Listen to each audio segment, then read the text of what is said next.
네, 오늘 국회에서는 원민경 여성가족부 장관 후보자에 대한 인사청문회가 진행되고 있습니다. 원 후보자는 보좌진 갑질 논란 등으로 사퇴한 강선우 의원의 후임자인데요. 19개월째 공석인 여가부 장관의 자리를 채울 수 있을지 주목됩니다.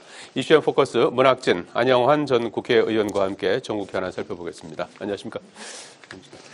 자, 먼저 오전에 있었던 중국 베이징에 있었던 전승절 기념식 열병식 행사부터 잠깐 좀 언급을 좀 하고 가시죠. 우리는 이제 우원식 국가의전서열 2위인 우원식 국회의장이 이재명 대통령 대신해서 이제 참석을 한 모습을 볼 수가 있었고요. 그리고 북중러 정상이 66년 만이라고 그래요. 한 자리에 모습을 드러낸 부분, 그런 부분들이 상당히 주목을 끌었는데, 일단 뭐 김정은 북한 국무위원장과의 만남은 뭐 열병식 그 천안문 그 성루에서는 이제 이렇게 조가 없었던 걸로 이렇게 보이고, 이제 그 이후에 이제 리셉션 장에서 이제 어떤 만남이 있을지 이제 주목되고 있는 상황인데, 그래서 이제 남북 관계 현주소라든지 또 한중 관계라든지 이런 부분을 좀 가늠할 수 있는 자리다, 이런 평가가 나오고 있는데, 오전에 열병식 어떻게 보셨습니까? 아까 TV 통해서 잠시 봤는데, 예. 뭐 딱 들어오는 느낌은 이거죠. 지금 빅2가 전 세계에서 미국, 중국이라는 거 아닙니까? 예. 그 미국에 대한 중국의 말하자면, 야, 너희들 있냐? 우리도 있다. 뭐 이런, 러시아와 북한과 이제 더불어서 동북아로 이제 한정을 하면 미일 한, 네. 여기에 한미일, 네. 여기에 저기는 이제 북중로, 네. 이렇게 해서 그런 그 어떤 그 세과시, 그 뭐 각종 어마어마한 무기들이 이제 쫙 다 이렇게 퍼레이드를 하더라고요.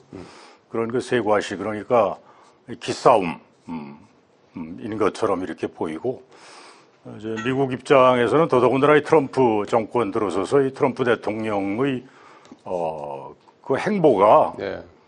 매우 자유자재 아니에요, 좋게 얘기해서. 중국과 이제 관세 협정도 뭐 아직도 좀 진행 중인 것 같더라고요, 중국과는.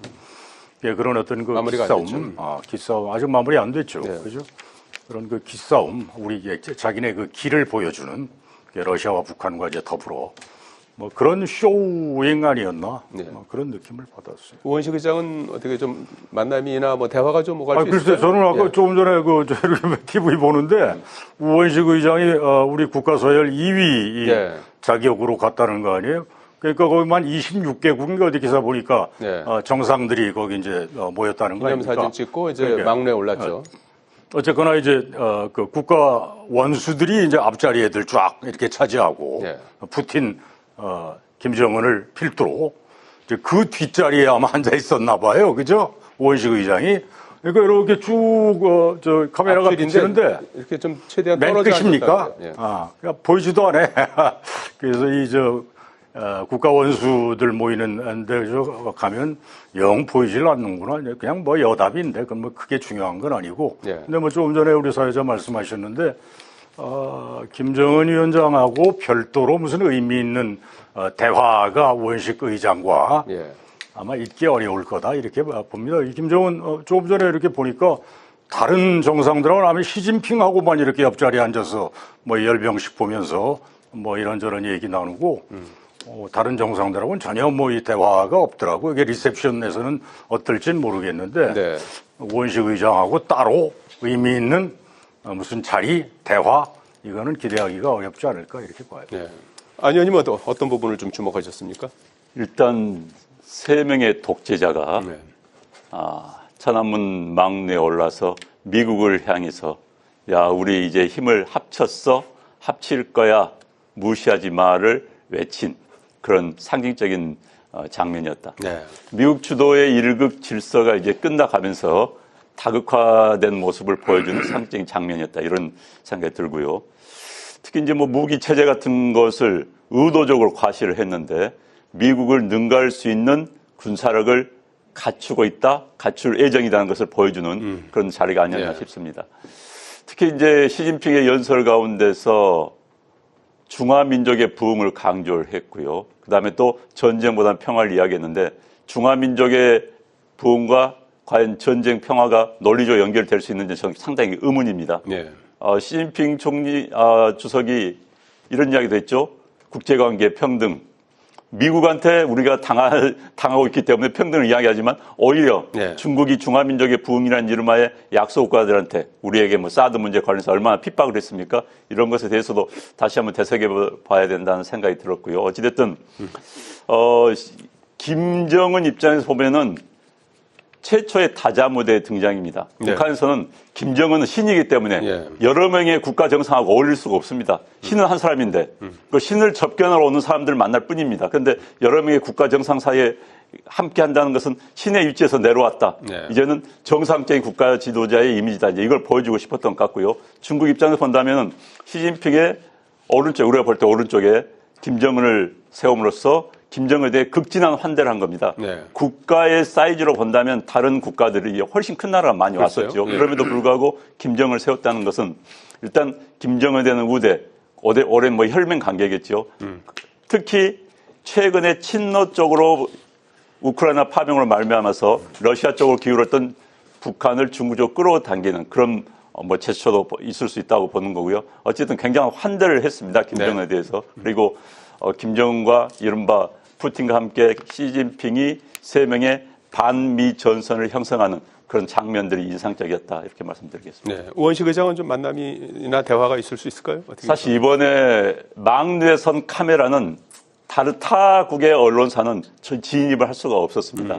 그러니까 중국의 국영 방송만 CCTV와 그다음에 중국의 국영 언론 매체만 예. 촬영이 가능했기 때문에 거기서 나온 화면은 굉장히 정제되고 의도된 화면들이었다. 그렇다면 대한민국의 의전서 이 일을 내보내지 않았다는 것은 뭐 그들의 의도가 있었겠죠. 알겠습니다. 자세한 그 관련된 소식은 이제 거기 같이 지금 방문한 홍기원 의원 다음 주 월요일에 저희가 모셔서 또 자세한 추가적인 얘기를 좀 들어보도록 하겠습니다.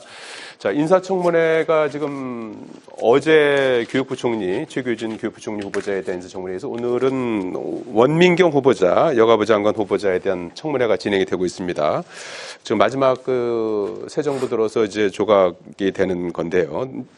두 분 다 이제 앞에 이제 첫 번째 후보자들이 이제 낙마하면서 두 번째 치르는 청문회가 되겠습니다. 원민경 후보자는 법조인 출신이고요. 도덕성 같은 뭐 논란보다는 이제 지금 오늘 자질 검증에 좀 주력하는 그런 모습이었던 것 같고 본인이 평생을 이제 여성 인권과 관련해서 일해온 변호사 출신입니다. 오전 청문회 상황 어떻게 좀 보셨습니까? 참, 다행이네요. 무슨 음주운전이네, 무슨 위장전입이네, 맨 이제 그런 것들 가지고 떠들고 그랬잖아요. 자녀, 무슨 부정 입학이네.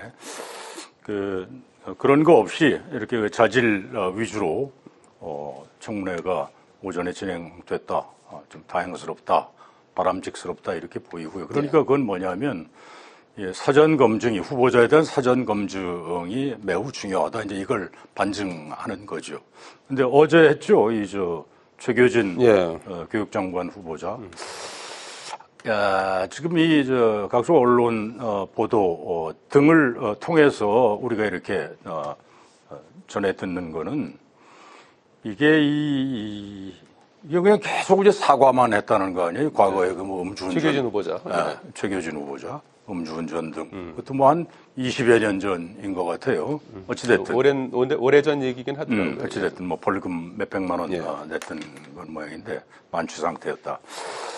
근데 한번 좀 짚고 넘어가야 될 건 난 야당이 왜 이렇게 전략이 없는 건지 이게 전선 하여튼 제대로 이렇게 진용을 제대로 못 짜서 그런 건지 이렇게 쭉 보니까요. 이 최교진 후보자, 이 교육장관 후보자 청문회 이제 증인 참고인 하나도 없이 진행한 거 아닙니까? 근데 그게 지금 이제 정부 들어서 이 장관 후보자들 증인 참고인 채택 하나도 없이 한 게 지금 여러 건이거든요. 이건 여당이 물론 다수 의석을 믿고 밀어붙인 이제 그것도 있겠죠. 근데 야당이 너무 전략이 없는 것 같아. 이렇게 쭉 보니까요. 이번 그 최계준 후보자 저 양당이 이제 그 증인 참고인 교섭을 할 때 서로 이제 여야가 야 누구 부르자 교섭을 하잖아요. 의원들끼리. 근데 엉뚱한 사람들을 이제 증인 참고인으로 보니까 이래. 민주당에서는 물론 이슈가 지금 돼 있긴 하지만 지금 최계준 후보자하고 직접 관련도 없는 이배용 국가교육위원장 예. 어젠가 사퇴했더라고요. 예. 뭐 금거부기를 저 김건희 씨한테 뭐 줬다 뭐 한참 이제 시끄러웠잖아요. 이 사람을 증인 신청을 한 거야 민주당에서요. 그다음에 국민의힘에서는 조국 혁신당 전 대표 예. 이번에 이제 사면으로 나왔잖아요. 국민의힘은 또 조국 씨를 증인으로 신청을 하는 거예요. 그게 최교진 후보자하고 무슨 이렇게 한참 이제 파고 들어가면 연결은 되겠지만 엉뚱한 사람들을 서로 이렇게 증인 신청해놓고는 그 하나도 다 이제 채택 안 되고 그러고는 결과적으로는 증인 참고인 하나도 없이 청문회를 어제 했단 말이에요. 이게 뭐예요, 이게 도대체. 그래서, 난 이거는 여당도 너무 다수 있어가지고 이렇게, 좀 과도하게 가는 거 아니냐는 지적이 있지만, 예. 야당이 너무 전략이 없어요, 이거를. 좀 전략적으로 접근을 해서 자기네가 정말 원하는 증인 참고인을 다음은 한 명이라도 좀 확보해서 이 청문회를 진행이 되게끔 했어야 하는데 전혀 못하고 있다고 좀 여러 건째라고요. 그래서 이 청문회의 실효성도 여러 군데서 지적이 되지만 이게 여야가 합의 못하고 청문회 청문 보고서 채택 안 해도 그냥 대통령이 임명하면 좀 현행법상 그만이잖아요. 그럼 그런 청문회 이거 뭐 하려고 하는 거냐 이거에 대해서도 정말 어떤 효율성 있게 무슨 뭐가 결과가 있는 그런 청문회가 되게끔 여러 가지로 좀 재검토가 좀 있어야 되는 거 아닌가? 이게 하루 그냥 막 떠들고는 그냥 없던 일로 넘어가고 이런 일이 비일비재하단 말이에요. 이거에 대한 여러 가지 검토가 좀 필요하지 않나 그런 생각이 듭니다. 도덕성 자질을 좀 분리하는 관련된 이제 개정안은 지금 발의가 된 그런 상황인데요. 그 청문회 상황 어떻게 지금 예상하십니까? 그러니까 이제 도덕성과 정책 능력을 구분하는 것은 어제 오늘 이야기가 아닙니다. 청문회 시작될 때부터 여당은 항상 주장을 하고 야당은 그에 반대하고 그리고 나서 정권이 바뀌어서 또 다수당이 바뀌면은 또 바뀐 과거에 반대 주장을 했던 야당에서 구분하자고 그러고 이게 지금 내로남불의 전형적인 것이 청문회입니다. 미국 같은 데는 청문회를 하면은 사적인 영역은 비공개로 합니다. 그래서 그런데 그 공직자가 선출되기, 임명되기 전에 FBI를 통해서 엄밀한 내사를 하거든요. 그 다음에 이제. 비공개지만 또 엄정하게 하는 거죠. 엄정하게 하는 거죠. 그 다음에 이제 공개된, TV 앞에 공개된 청문회에서는 정책 위주로 묻습니다. 거의 예외적이 없이 그건 묻겠습니다. 상당히 그동안 했던 관례가 전통이죠. 그런데 이제 우리는 그렇지 못하고 정책보다는 흠집 내기, 몇십 년 전에 있었던 사적인 영역을 들쑤셔내는데 그건 저도 바람직하지 않다고 봅니다. 그런데 이제 이게 내로남불이기 때문에 문제가 되는 것이고요. 이제 증인 참고인 이야기를 해 주셨는데, 김민석 총리 후보자 이후에 증인이 제로, 한 명도 참석하지는 청문회가 뉴 노멀이 돼버렸습니다. 우리나라 청문회에서요. 그러니까 과거에는 사실 야당은 증인 신청을 좀 마구잡이로 합니다. 여야가 공수교대를 하기 전에 어떻든지 누구든지 간에 그러면 여당이 적당히 몇 명을 받아줍니다. 그러면서 타협을 하면서 청문회를 해왔던 게 관례였어요. 제가 있었던 18대니 19대니 18대 때도 압도적인 다수였습니다만은 야당이 주장을 하면은 몇몇 건 받아들여 줍니다. 그리고 청문회를 합니다. 왜? 야당의 입지를 존중하기 때문에. 그런데 이제 이 22대 들어와서 이 정부 들어와서는 청문회에서 증인 채택 제로, 참고인 제로가 돼버린 겁니다. 압도적으로 밀어붙이는 것이죠. 물론 야당의 전략 부재도 원인일 수 있겠지만은 여당이 너무나 거대한 벽을 치고 성을 쳐버렸기 때문에 어쩔 수 없는 상황이 된 것이죠. 특히 이번에 윤미향 전 여가부 전 국회의원이죠. 그다음에 이용순 위안부 할머니신가요? 이 두 분에 대한 증인 신청을 했는데 두 분은 사실 특히 윤미향 씨는 여가부의 공금 횡령 사건과 관련돼서 실형을 선고를 받았습니다. 그렇기 때문에 관련자라고 할 수가 있습니다. 그래서 충분히 나와서 물어볼 수도 있습니다. 그럼에도 불구하고 다 막아서 증인 참고인 제로로 만든 것이죠. 그래서 저는 그 여당의 국회에서의 폭주가 이제는 좀 멈췄으면 하는 과유불급입니다. 과하면 지나치면은 모자란만 못하거든요. 그래서 야당의 존재를 인정해 줘야 되는데 이제 존재 자체 인정하지 않지 않습니까? 이건 의회가 아닙니다. 민주주의란 다름을 인정하는 것이고 다름을 인정하는 과정이자 다름을 인정하는 그 절차인 것입니다. 그런데 민주주의 자체를 망각하고 있지 않나 하는 또 의회 민주주의 자체를 망각하고 있지 않나 하는 그런 생각이 듭니다. 예, 두 후보자의 어떤 청문보고서 채택 가능성은 어떻게 예상하시는지요? 아마도 여가부 장관에 대해서는 원민경 후보자에 대해서는 아마 뭐 반대 의견이 넣어서 참 통과될 것 같고요. 채택을 그렇지만 이제 최규진 후보자에 대해서는 아마 야당이 반대하지 않을까 싶습니다. 자, 그리고 이제 지금 특검 수사가 진행되고 있는데 3대 특검법의 이제 개정을 지금 준비하고 있습니다. 인력이라든지 기관을 늘리고 또 내란 사건의 1심 재판을 이제 녹화 방송할 수 있도록 하는 더 센 특검법이 녹화입니까? 생중계입니까? 녹화 중계로 알고 있고요. 예. 그래서 이게 이제 법사위 전체 회의를 거쳐서 이달 중에 처리를 목표로 진행 중에 있습니다. 그리고 특검 수사도 상당히 지금 속도를 내고 있고 특히 추경호 의원에 대한 강제 수사에 지금 나서지 않았습니까? 그래서 그 계엄 사태 당시에 이제 원내대표를 하지 않았습니까? 그래서 원내대표실에 대한 오늘은 이제 압수수색에 이제 나서면서 오늘 국민의힘이 이제 긴급 의총도 열고 대응 수위를 상당히 고강도로 높이고 있는 그런 상황인데 지금 상황 어떻게 좀 평가하고 계시는지요?